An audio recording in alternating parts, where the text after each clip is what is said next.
I never expected my life to change so dramatically the day James moved in next door. I was 28, focused on my career as a software developer, and had never given much thought to my sexuality, but there was something about him that caught my attention from the moment he stepped out of the moving truck. James was in his early 40s with salt and pepper hair and the kind of confidence that comes with age and experience. He was a literature professor at the local university, recently divorced, and had moved to our quiet suburban neighborhood for a fresh start. Our first interaction was simple enough. I helped him carry some boxes into his house. He thanked me with a warm smile that made my heart skip a beat, though I didn't understand why at the time. "I'm David," I introduced myself, trying to ignore the flutter in my stomach when our hands met in a handshake. "James," he replied, his voice deep and warm. "Thanks for the help, neighbor." Over the next few weeks, we developed a casual friendship. He'd wave when I left for work in the morning, and sometimes we'd chat over the fence about nothing in particular. I found myself looking forward to these brief interactions more than I cared to admit. One evening, as I was struggling with my lawn mower, James came over to help. He was wearing a fitted t-shirt that showed off his still athletic build, and I caught myself stirring more than once. He said, wiping sweat from his brow, "I'm making pasta tonight. Why don't you join me as thanks for all your help when I moved?" And I agreed without hesitation, though my heart was racing. His kitchen was warm and inviting, filled with the aroma of garlic and herbs. He moved with grace as he cooked, telling me stories about his time in Italy. He'd learned to make pasta from scratch. Wine he offered, already pouring 2 glasses of red. That first dinner changed everything. We talked for hours about books, movies, our lives. James had been married for 15 years before realizing he couldn't live a lie anymore. The way he spoke about it with such honesty and vulnerability made something stir inside me. "It's never too late to be honest with yourself," he said, his eyes meeting mine across the table. "Sometimes we spend years hiding from who we really are." I felt exposed, like he could see right through me when our hands brushed. As we cleared the dishes, the electricity between us was undeniable. After that dinner, something shifted between James and me. Our casual, neighborly interactions became charged with unspoken tension. I found myself making excuses to see him, borrowing tools I didn't need, asking for advice about my garden despite having no real interest in gardening. James seemed to understand what was happening before I did. He was patient, never pushing, but always there with that knowing smile that made my knees weak. One Saturday morning, I was jogging past his house when he called out to me.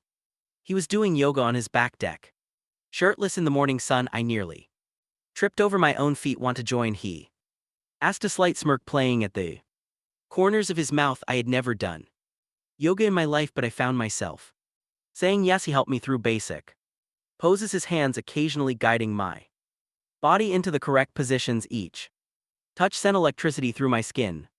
"You're tense," he observed, his hands on my shoulders. "Relax, breathe." But how could I relax when he was so close, when I could feel the heat radiating from his body? After the impromptu yoga session, he invited me in for coffee. We sat at his kitchen counter, and I couldn't help but notice how the morning light caught the silver in his hair. "David," he said softly, "I think we should talk about what's happening here." My heart began racing. "What do you mean?" "I see the way you look at me," he said, his voice gentle but direct, "and I want you to know that it's okay, whatever you're feeling, it's okay." I stared into my coffee cup, unable to meet his eyes. I haven't, I know," he said, "and we don't have to do anything about it, but I want you to know that you're safe here with me." When I finally looked up, the understanding in his eyes nearly broke me. He reached across the counter and placed his hand over mine. It was such a simple gesture, but it felt like coming home. "I don't know what I'm doing," I whispered. "Nobody ever does," he smiled.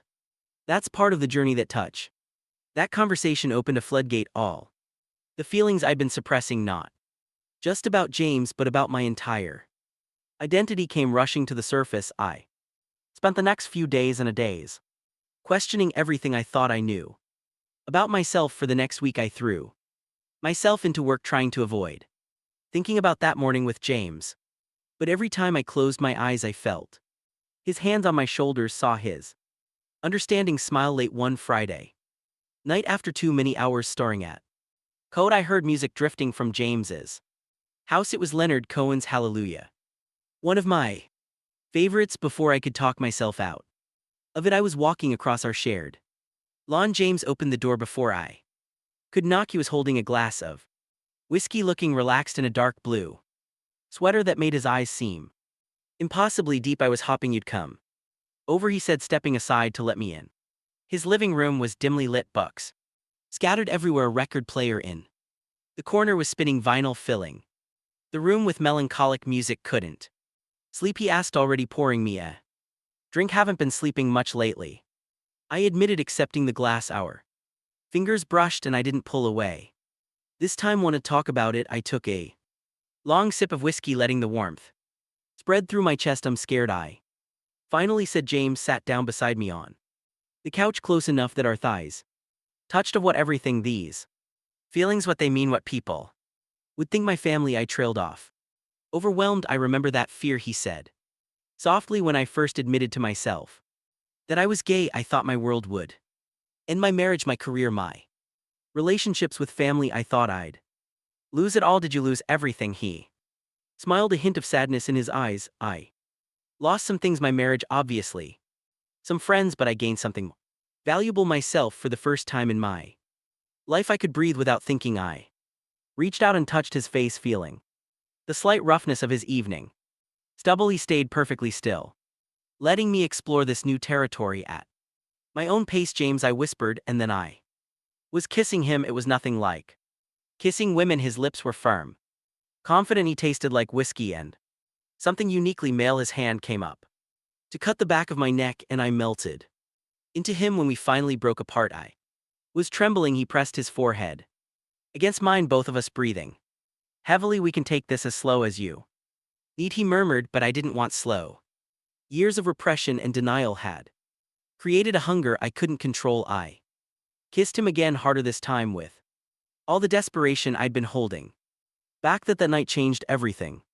James led me up stairs to his bedroom, his hand warm and steady in mine. I was nervous, but the way he looked at me with such patience and desire made me feel safe. We don't have to do anything you're not ready for, he said, pulling me close. But I wanted everything. I wanted to experience all the things I denied myself for so long. His kisses grew more intense, and soon we were undressing each other, hands exploring unfamiliar territory. James was beautiful in the moonlight streaming through his window. His body was mature but well-maintained, with broad shoulders and a light dusting of silver hair across his chest. He took his time with me, teaching me how to touch, how to please another man. You're perfect, he whispered against my skin, making me shiver. That first time was a blur of sensation and emotion. James was gentle but passionate, guiding me through each new experience with careful attention. When it was over, we lay tangled in his sheets, my head on his chest, listening to his heartbeat slow. Are you okay? He asked, running his fingers through my hair. I nodded, unable to find words for the mix of emotions coursing through me: relief, excitement, fear, and something that felt dangerously like love. The next morning I woke up alone in his bed. For a moment panic seized me. Had I made a huge mistake then? I smelled coffee and heard movement downstairs. I found James in the kitchen, wearing only pajama bottoms, making breakfast. He smiled when he saw me, and my anxiety melted away. Good morning, he said, pulling me in for a kiss that tasted like coffee pancakes. We spent that entire weekend together, barely leaving his house between passionate encounters. We talked for hours. James told me about his journey to self-acceptance, his failed marriage, the challenges of coming out later in life. My ex-wife actually became one of my closest friends, he said, tracing patterns on my bare shoulder as we lay in bed. She was angry at first, but eventually she understood that I hadn't meant to hurt her. I just couldn't pretend anymore. I'm terrified of telling my family, I admitted. They're very traditional. You don't have to tell them until you're ready, he assured me. This is your journey at your pace. As spring turned to summer, James and I fell into a comfortable rhythm. During the day we maintained separate lives, me at my tech company, him at the university, but nights and weekends belonged to us. We had to be careful. Of course, our neighborhood wasn't particularly progressive, and we knew that not everyone would understand. We developed a system of subtle signals. His porch light on meant it was safe to come over, blinds drawn meant we needed privacy. One evening while we were cooking dinner together in his kitchen, our neighbor Mrs. Thompson dropped by. Unexpectedly, we jumped apart like guilty teenagers, but she had already seen us standing suspiciously close. "Oh, I'm sorry to interrupt," she said, her eyes darting between us. "I just wanted to return your casserole dish." James handled it smoothly, thanking her while I pretended to be very interested in stirring the sauce. After she left, we burst into nervous laughter that was close. I said, my heart still racing. "She definitely suspects something," James replied, pulling me back into his arms. "Does that scare you?" I thought about it for a moment. Less than it would have a few months ago. Our relationship wasn't just physical, though. The chemistry between us was intense. James introduced me to classical literature, reading poetry to me in bed. I taught him about technology, setting up his smart home devices and explaining cryptocurrency over wine. But it wasn't all romantic dinners and passionate nights. We had our challenges too. James was more established in his identity, more comfortable being out. Sometimes my need for discretion frustrated him. "I understand why you're not ready," he said one night after I ducked into his garage to avoid being seen by passing neighbors. "But I hope someday you won't feel like you have to hide." The age gap occasionally caused tension too. James had already experienced so much of life, marriage, divorce, coming out. Sometimes I felt inexperienced in comparison. "You make me feel young again," he told me during one such discussion, "but I worry that I'm holding you back from experiencing things with someone your own age." "I don't want someone my age," I assured him. "I want you." Then there was the matter of my family. They lived in another state, but my mother called regularly, always asking if I'd met any nice girls. Each time I felt the weight of my secret pressing down on me. The breaking point came in late summer. My parents announced they were coming to visit for a week. The news sent me into a panic. "I'll have to hide everything," I said to James, packing in his living room. "All your books at my place, the clothes I keep here, any trace of us." James watched me with a mixture of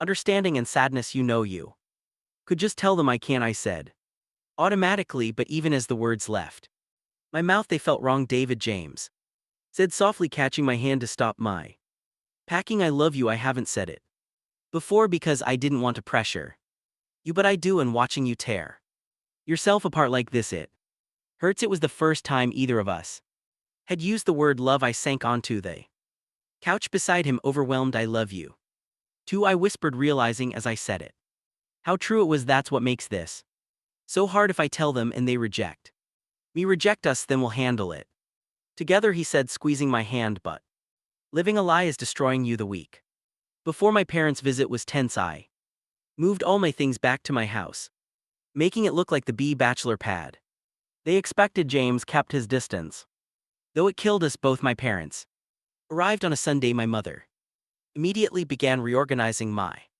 kitchen while my father complained about my lawn maintenance. "You should take lessons from your neighbor," he said, nodding toward James's immaculate yard. "That's how a real man takes care of his property." The irony almost made me laugh. The first few days were torture. I could see James through my window going about his life, but I couldn't go to him. We texted constantly, but it wasn't the same. On Wednesday night, my mother cornered me the kitchen. "David, honey, I'm worried about you," she said. "You seem different, distant. Is everything okay?" Looking at her concerned face, I suddenly couldn't bear it anymore. All the lies, the hiding, the pretending, it was suffocating me. "Mom, Dad," I called out, my heart pounding. "I need to tell you something." My parents sat on the couch looking expectant. My father was still holding his evening scotch, my mother's hand resting on his arm. They had no idea their world was about to shift. "I'm gay," said, the words tumbling out before I could lose my nerve. "And I'm in love with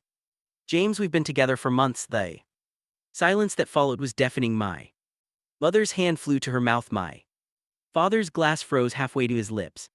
"James," my father finally said, "your neighbor." "James," I nodded, my throat tight. He's been an incredible day. He's helped me understand who I really am. He's corrupted you mean my father snapped, setting his glass down hard enough to sosh scotch onto the coffee table. Robert. My mother warned, but her voice was shaky. No, Margaret, our son tells us he's been seduced by some older man and we're supposed to be okay with this. Nobody seduced me, I said, feeling stronger as I defended James. I've always been this way. I just couldn't admit it before. My mother was crying silently. But what about children? Your future. My future is with James, I said firmly, and there are other ways to have a family. Mom. My father stood up abruptly. I need some air. He walked out the front door, letting it slam behind him. Through the window, I could see him packing on the lawn, his face red in the street'll give him time. My mother said softly, it's a lot to process. I know, I replied, sitting beside her. It was for me too. She took my hand, her fingers trembling slightly. Are you happy, really happy, more than I've ever been? She nodded slowly, tears still falling. Then that's what matters, even if we don't understand it completely. Just then there was a knock at the door. When I opened it, James was standing there, concern etched on his face. I saw your father outside, he said. I thought you might need support. My father chose that moment to return. His face darkened when he saw James standing in the doorway. You, he growled, how dare you come here? James remained calm, his posture non-threatening. Mr. Mitchell, I understand. This is difficult. You've turned my son into dad. Stop. I moved between them. James didn't turn me into anything. I love him. Love my father laughed bitterly. You're confused, son. This man has manipulated you. Robert, please. My mother interjected, joining us at the door. She turned to James. Would you come in? I think we need to talk, all of us. James hesitated, looking at me. I nodded. Taking his hand together, we walked into the living room. My father remained by the door for a long moment before following, his jaw clenched. How long has this been going on? My mother asked once we were all seated, James and I, on the love seat, my parents across from us. Since spring, I answered, but I've known I was gay for much longer. I just couldn't accept it. And you? My father addressed James directly. What are your intentions with my son? I love him, James said simply. I want to build a life with him. If he'll have me. He's half your age. I'm aware of our age difference, James replied calmly. It was something I struggled with initially, but love doesn't always follow conventional patterns. My mother was watching James intently. You've been married before to a woman? Yes, James nodded. For 15 years. I came out later in life like David. I know how challenging this journey can be. Something in his tone must have reached her, because her expression softened slightly. David was always different, she said quietly, more sensitive than his brothers. I used to worry. She trailed off, then squared her shoulders. But I never wanted him to feel he had to hide who he was. Margaret, my father warned. No, Robert, look at our son. Really look at him. When was the last time you saw him this peaceful? My father did look at me, then really looked. Perhaps for the first time in years. I sat straighter, holding James's hand firmly, refusing to hide anymore. You've changed, my father finally said, his voice softer. I noticed it this week, but couldn't place it. You seem more confident. I am, I replied, because for the first time in my life I'm not pretending anymore. The tension in the room slowly began to dissipate. My mother asked James about his teaching, and he spoke passionately about his literature courses. Even my father listened, though he remained mostly quiet. Would you stay for dinner? My mother suddenly asked James. I made too much pot roast anyway. It was a small gesture, but an important one. James squeezed my hand. I'd like that very much, he replied. Dinner was awkward at first, but as the wine flowed, conversation became easier. James told stories about his students making. My mother laughed despite herself. My father asked gruff questions about James's background, his family, his career, treating it like an interrogation, but at least he was engaging. Your mother would have a fit, my father said at one point, more to himself than anyone else. Probably, I agreed, but Grandma's not here, and I need to live my truth, Dad. He was quiet for a long moment, swirling his wine. You always were stubborn, he finally said. Just like me. It wasn't acceptance. Not yet, but it was acknowledgement. I start after dinner. As James prepared to leave, my mother hugged him. It was brief and slightly stiff, but genuine. Take care of him, she whispered, thinking.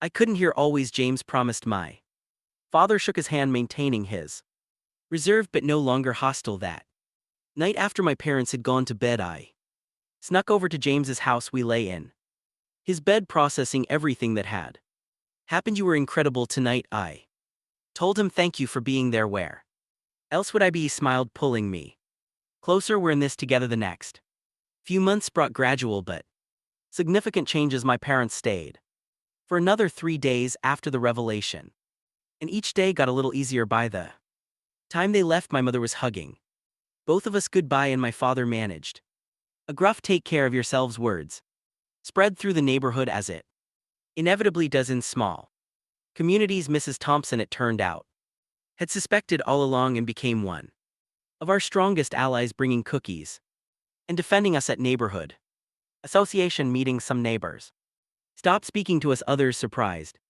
us with their support. Life went on. James and I decided to move in together.